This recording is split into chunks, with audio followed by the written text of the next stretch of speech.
In the name of the Father, and of the Son, and of the Holy Spirit. Amen. The grace of our Lord Jesus Christ, and the love of God, and the communion of the Holy Spirit be with you all. Good, and with your spirit. Good morning, and welcome to the Shrine and Minor Basilica of Our Lady of the Rosary of Manaoag. As we prepare ourselves to celebrate these sacred mysteries, we call to mind our sins, and we ask God's mercy and forgiveness.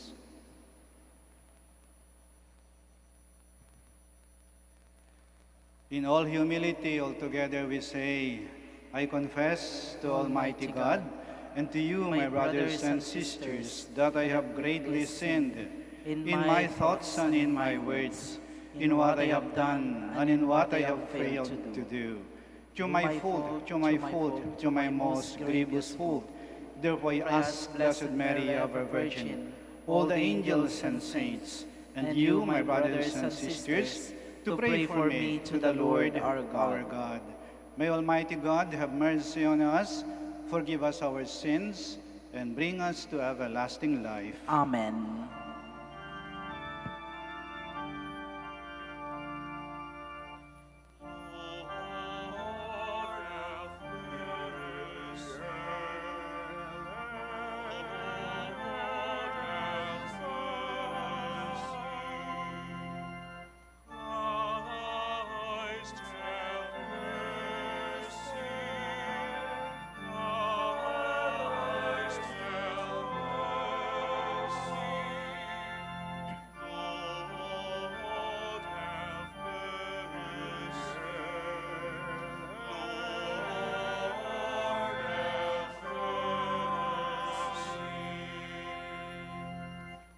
May Almighty God have mercy on us, forgive us our sins, and bring us to everlasting life. Amen.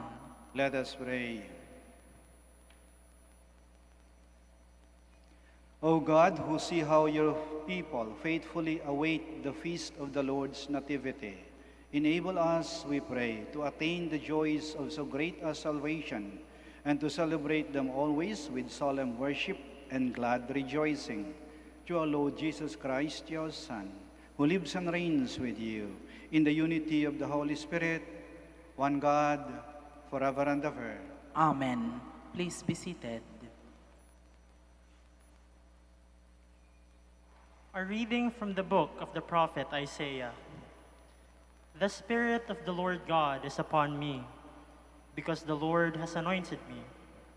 He has sent me to bring glad tidings to the poor, to heal the brokenhearted, to proclaim liberty to the captives and release to the prisoners, to announce a year of favor from the Lord and a day of vindication by our God. I rejoice heartily in the Lord. In my God is the joy of my soul. For he has clothed me with a robe of salvation and wrapped me in a mantle of justice. Like a bridegroom adorned with a diadem, like a bride bedecked with her jewels. As the earth brings forth its plants, and a garden makes its growth spring up, so will the Lord God make justice and praise spring up before all the nations. The word of the Lord. Thanks be to God. My soul rejoices in my God.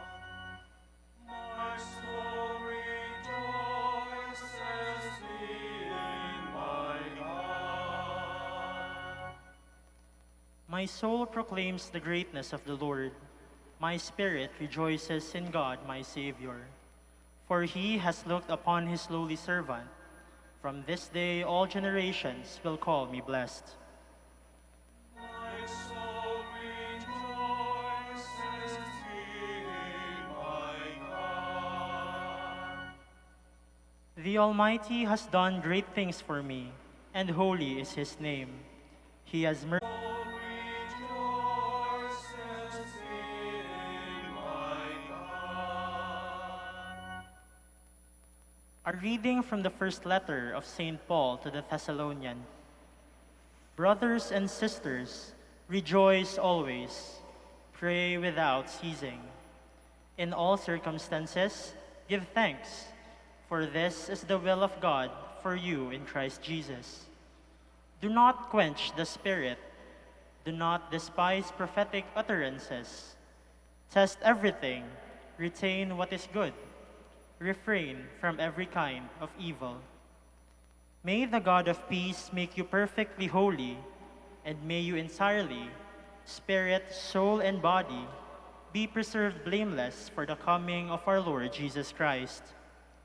The one who calls you is faithful, and he will also accomplish it. The word of the Lord. Thanks be to God. Please stand.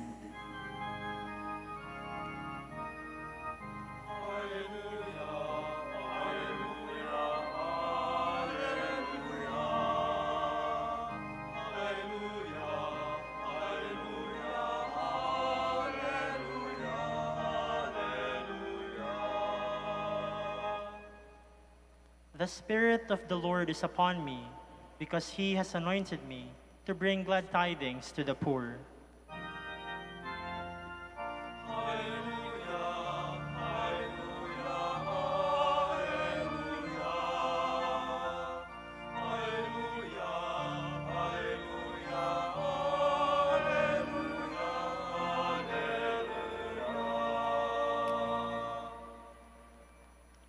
The Lord be with you. And with your spirit.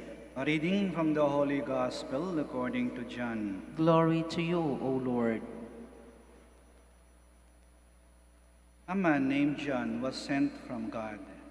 He came for testimony, to testify to the light, so that all men might believe through him. He was not the light, but came to testify to the light. And this is the testimony of John. When the Jews from Jerusalem sent priests and Levites to him to ask him, "Who are you?" He admitted and did not deny it, but he admitted, "I am not the Christ." So they asked him, "What are you then? Are you Elijah?" And he said, "I am not." "Are you the prophet?" He answered, "No." So they said to him, "Who are you, so we can give an answer to those who sent us? What do you have to say for yourself?" And he said, "I am the voice of one crying out in the desert, 'Make straight the way of the Lord.' As Isaiah the prophet said." Some Pharisees were also sent. They asked him, "Why then do you baptize, if you are not the Christ or Elijah or the prophet?"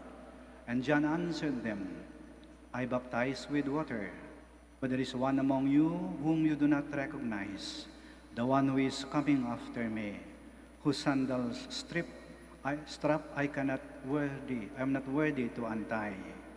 This happened in Bethany across the Jordan, where John was baptizing.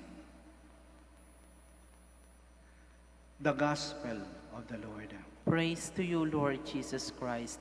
Please be seated. Tayo po ngayon ay nasa ikatlong linggo na ng panahon ng Adbyento. At isa sa mga pangunahing tauhan sa panahon ng Adbyento ay si Juan Bautista. Sapagkat ang ipinapangaral ni Juan Bautista ay ang tema, ang diwa ng Adbyento, na paghahanda sa pagdating ng Panginoon. Lagi niyang tinuturo, lagi niyang pinapangaral, maghanda kayo, darating na ang Panginoon. Patagin niyo ang kanyang daraanan. Make straight the way of the Lord. Dapat huwag niyong harangan ang daraanan ng Panginoon. Tumabi kayo. Lumugar kayo. Dapat alam ninyo ang inyong tamang lugar upang makapagbigay daan kayo sa Panginoon. Ang lahat ay naging maayos kapag ka nasa tamang lugar. Alam ni Juan Bautista ang kanyang tamang lugar. Nang sinabi ng mga tao, "Ikaw na ba ang Mesiyas?" Sabi niya, "Hindi." Alam niyang lugar niya. Hindi siya nang-agaw ng lugar, ng papel, o ng eksena. "Ikaw na ba ang propeta?" "Hindi." "Alam ko ang lugar ko. Hindi ko karapat-dapat na yung kumalas ng sintas ng kanyang sandalyas. Alam ko ang lugar ko. Ang lahat ay nagiging maayos kapag ka nasa tamang lugar. Pero, nagiging magulo kapag ka tayo ay wala sa lugar o inaagaw natin ang lugar ng iba o ang papel ng iba. Halimbawa, may mga anak porke nakatapos na, titulado na, kumikita na, pag makasagot sa kanilang magulang, pag sigawan yung magulang nila, akala mo sila ng magulang. Aba, lumugar ka. Kung walang magulang mo, wala ka rito. Huwag mo gawing papel nila. May mga estudyante kasi porke matalino, kuminsan ay nagdudunog-dunungan. O halimbawa ito habang nagmimisa ako, pupunta rito yung sakristan, sabihin, Father, please ka dyan, tabi ka dyan, ako magmimisa. Aba, malaking gulo yan. Wala ka sa lugar. Okay ang kumain, okay ang matulog, okay ang maglaro, okay maglaro ng basketball para por Diyos, por Santo. Huwag niyong gagawin habang nagmimisa tayo. Lumugar kayo.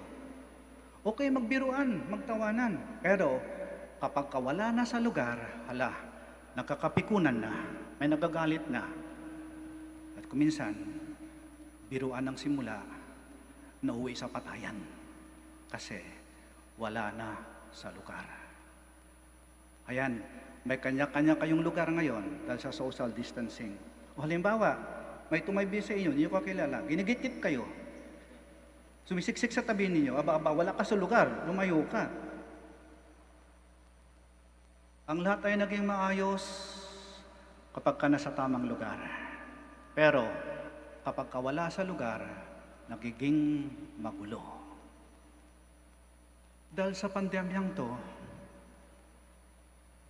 maraming naghihirap, maraming nagiging magulo, maraming nawala na sa lugar.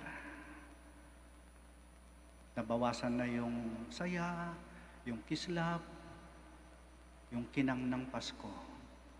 Wala na yung mga Christmas gatherings, Christmas parties, caroling, reunions, pasyal sa mall, punta sa mga magandang lugar na may magandang ilaw. Maraming nawala. Bakit kaya? Siguro parang tinatapik ng Diyos ang ating balikat. At sinasabihan tayo, lumugar ka. Lumugar kasi nawala na sa lugar yung Pasko Yung Pasko, naging masyadong materyoso. Ginawa na yung negosyo. Nagiging komersyo. Pera na ang nagpapatakbo sa Pasko. Wala na sa lugar. Ibalik niyo ang Pasko sa tamang lugar. Ibalik ninyo sa pamilya. Ibalik ninyo sa sabsaban. Ibalik niyo sa Belen. Ibalik niyo sa Diyos. Ibalik niyo ang Pasko sa tamang lugar. Ibalik niyo ang tamang diwa ng Pasko. Pagmamahalan, kapayapaan, pag-asa. Ito ang mga bagay na hindi nabibili ng pera, hindi natutumbasan ng salapi. Ito ang tunay na diwa ng Pasko. Ang pagmamahal ng Diyos. Ang Diyos ay naging tao upang tayo ay maging katulad ng Diyos. Napakadakila ng pagmamahal ng Diyos sa atin. Ibalik ninyo ang Pasko sa tamang lugar, nakasentro kay Kristo. Yan ang tamang lugar ng Pasko. Ako po ay taga Iloilo. At sa amin, may paraan kami ng pagpapapara ng sasakyan. May taga Iloilo rito, di ba? Anong sinasabi natin pag tayo nagpapara ng sasakyan? Sa lugar lang. Sa lugar lang. Manong, sabi namin sa driver, sa lugar lang. Sa lugar lang. At itatabi ang sasakyan sa tamang lugar ng babaan. ang lahat ay maging maayos kapag ka nasa tamang lugar. Maganda ang paalaala ni San Juan Bautista ngayong 3 linggo ng panahon ng Adbento. Ang lahat ay magiging maayos kapag ka ilagay natin sa tamang lugar. Darating ang Panginoon, maghanda tayo. Tamang paghanda. Magbigay daan tayo sa Panginoon. Huwag nating harangan ang kanyang dadaanan. Sa lugar lang. Sa lugar lang. Sa lugar lang. Sitayo po tayo. Let us profess our faith. I believe in one God, the Father Almighty, maker of heaven and earth, of all things visible and invisible. I believe in one Lord Jesus Christ, the only begotten Son of God, born of the Father before all ages, God from God, light from light, true God from true God, begotten, not made, consubstantial with the Father. To him all things were made. For us men and for our salvation he came down from heaven, and by the Holy Spirit was incarnate of the Virgin Mary, and became man. For our sake he was crucified under Pontius Pilate. He suffered death and was buried, and rose again on the 3rd day in accordance with the Scriptures. He ascended into heaven, and is seated at the right hand of the Father. He will come again in glory to judge the living and the dead, and his kingdom will have no end. I believe in the Holy Spirit, the Lord, the giver of life, who proceeds from the Father and the Son, who with the Father and the Son is adored and glorified, who has spoken to the prophets. I believe in one holy Catholic, and and apostolic church. I confess one baptism for the forgiveness of sins, and I look forward to the resurrection of the dead and the life of the world to of the world come. to come. Amen. Let us confidently bring our prayers before God the Father, wish the joy of our souls as we wait in joyful hope for the coming of Christ our Savior. Full of trust we pray, and our response is, God, source of our joy, listen to our prayer. God, source of our joy, listen to our prayer. May the Church become a source of joy to those who are suffering and commit herself to defend at all times the dignity and sanctity of human life. We pray. God, source of our joy, listen to our prayer. May world leaders unite to combat all forms of violence and human degradation, implement laws to protect the voiceless members of society, and exert every effort to bring justice and peace. We pray. God, source of our joy, listen to our prayer. May victims of human trafficking, migrants, refugees, and those who suffer from war, persecution, natural disasters, and poverty find hope and healing in Jesus. May they be freed from their bondage and find emotional, physical, and spiritual healing from communities who welcome them. We pray. God, source of our joy, listen to our prayer. May policemen, law enforcers, those who defend and protect and care for the victims of injustice, and those who educate others and spread their advocacy about human rights violation, be freed from harm, be filled with hope and joy, and remain committed to their work. We pray. God, source of our joy, listen to our prayer. That the worldwide COVID-19 pandemic may end soon, that humanity may live in health and happiness, that the afflicted may be healed, and the dead may receive a merciful welcome to the Father's house. Let us pray to the Lord. God, source of our joy, listen to our prayer. May God bring to eternal joy and peace those who died from war, violence, and abuse. We pray. God, source of our joy, listen to our prayer. Let us pray for the urgent concerns of our community and for our personal intentions. We pray. God, source of our joy, listen to our prayer. God of joy and mercy, as we wait for the Lord's coming, look with compassion upon us. Sustain us with your love and care in all our travails, even as you assure us of your love and care in all that we do.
Please stand.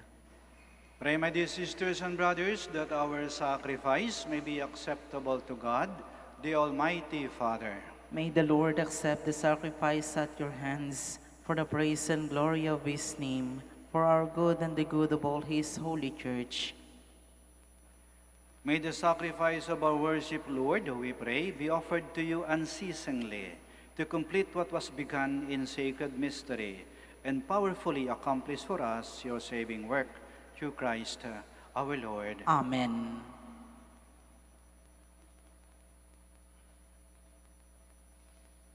The Lord be with you. And with your spirit, Lift up your hearts. we lift them up to the Lord. Let us give thanks to the Lord our God. It is right and just. It is truly right and just, our duty and our salvation, always and everywhere to give you thanks, Lord, Holy Father, Almighty and eternal God, through Christ our Lord. For all the oracles of the prophets foretold him. The Virgin Mother longed for him with love beyond all telling. John the Baptist sang and prepared for his coming and proclaimed his presence when he came. It is by his gift that already we rejoice at the mystery of his nativity, so that he may find us watchful in prayer and exultant in his praise. And so with angels and archangels, with thrones and dominions, and with all the hosts and powers of heaven, we sing the hymn of your glory, as without end we acclaim.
Please kneel. You are indeed holy, O Lord, the fount of all holiness.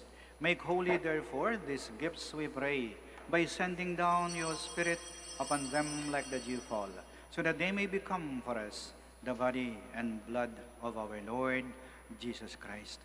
At the time he was betrayed and entered willingly into his passion, he took bread, and giving thanks, broke it, and gave it to his disciples, saying, "Take this, all of you, and eat of it, for this is my body, which will be given up for you."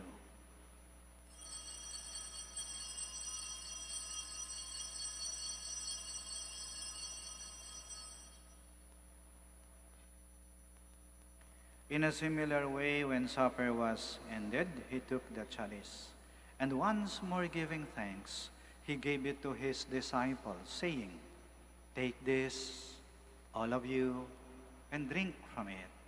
For this is the chalice of my blood, the blood of the new and eternal covenant, which will be poured out for you and for many for the forgiveness of sins. Do this in memory of me."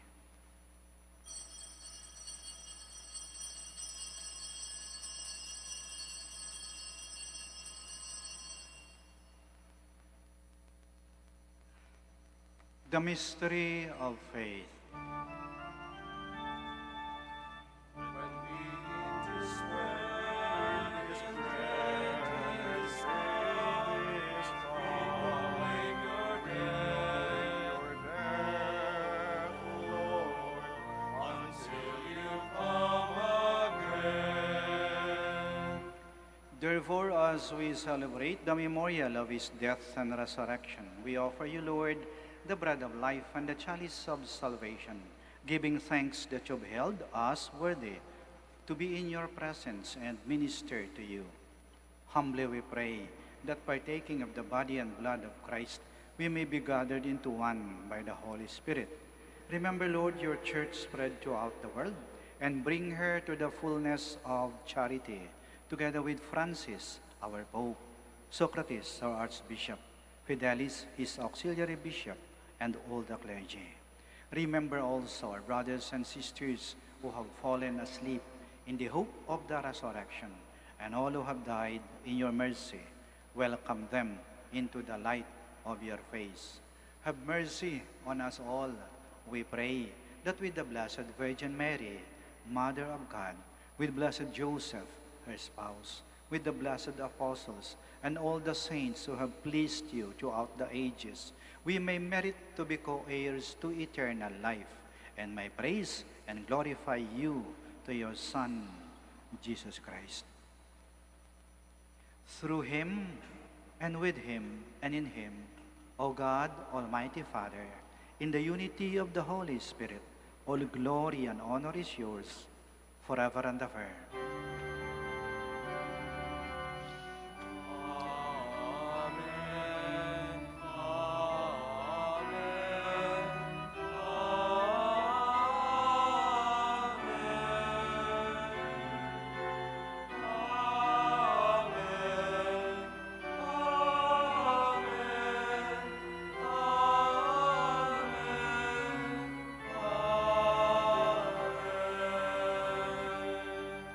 Please stand. Now, in loving confidence, we pray to our Father in the words Christ taught us.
Deliver us, Lord, we pray, from every evil.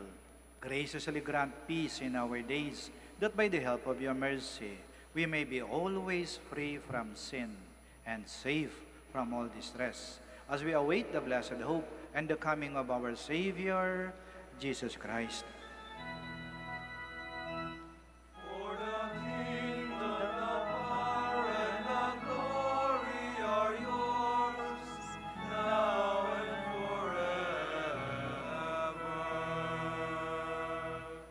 Lord Jesus Christ, who said to your apostles, "Peace I leave you, my peace I give you," do not look on our sins, but on the faith of your church, and graciously grant her peace and unity, in accordance with your will, who live and reign forever and ever. Amen. The peace of the Lord be with you always. And with your spirit. We offer each other the sign of peace. Peace be with you. Peace be with you. Peace be with you.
Please kneel.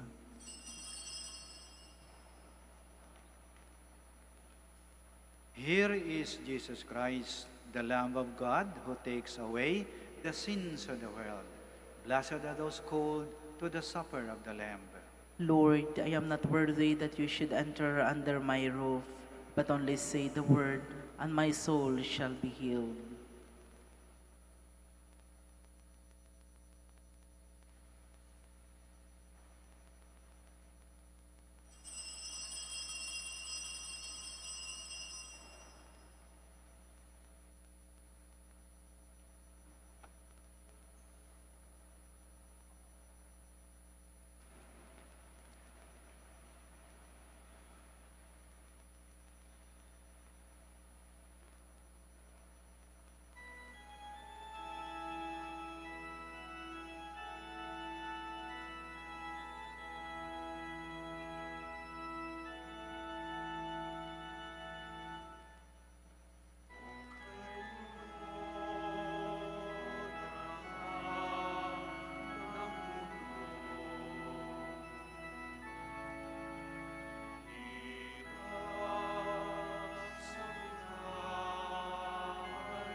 Let us pray.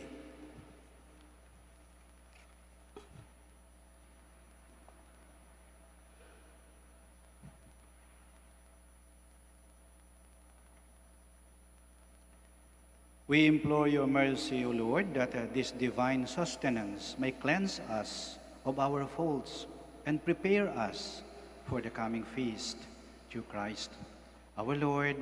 Amen. Maraming salamat po sa inyong pagdalo sa banal na misa at sa pagdalaw sa ating mahal na ina, ang Birhen ng Rosario ng Manaoag. Mag-ingat po kayo sa pag-uwi at naway lagi po kayong pagpalain ng ating Panginoon at ng ating mahal na ina. At naway dinggin at sagutin ang ating mga kahilingan.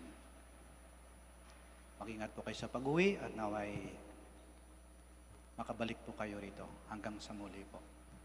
The Lord be with you. And with your spirit. May Almighty God bless you, the Father, the Son, and the Holy Spirit. Amen. Our celebration of the Mass is ended. Go to love and to serve the Lord. Thanks be to God. Prayer for the blessing of the sick. God, our Almighty Father, by your blessing you give us strength and support in our sickness. Turn with kindness toward our sick brothers and sisters, free them from all sickness, and restore them to good health through the intercession of Our Lady of the Rosary of Manaoag.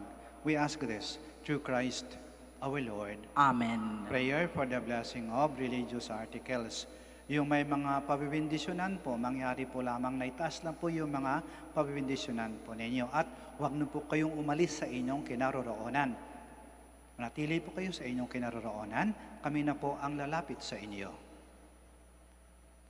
In memory of the mysteries of the life, death, and resurrection of our Lord Jesus Christ, and to the honor and glory of the Blessed Virgin Mary, Mother of Christ and Mother of the Church, Our Lady of the Rosary of Manaoag, may these rosaries, candles, images, oil, scapulars, crucifix, and other articles of devotion be blessed and made holy. In the name of the Father, and of the Son, and of the Holy Spirit. Amen.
Magandang araw po sa ating lahat. Panatilihin po natin ang physical distancing at siguraduhing maayos ang pagsuot ng ating face mask. Maraming salamat po sa pagbisita ninyo sa Minor Basilica of Our Lady of the Rosary of Manaoag.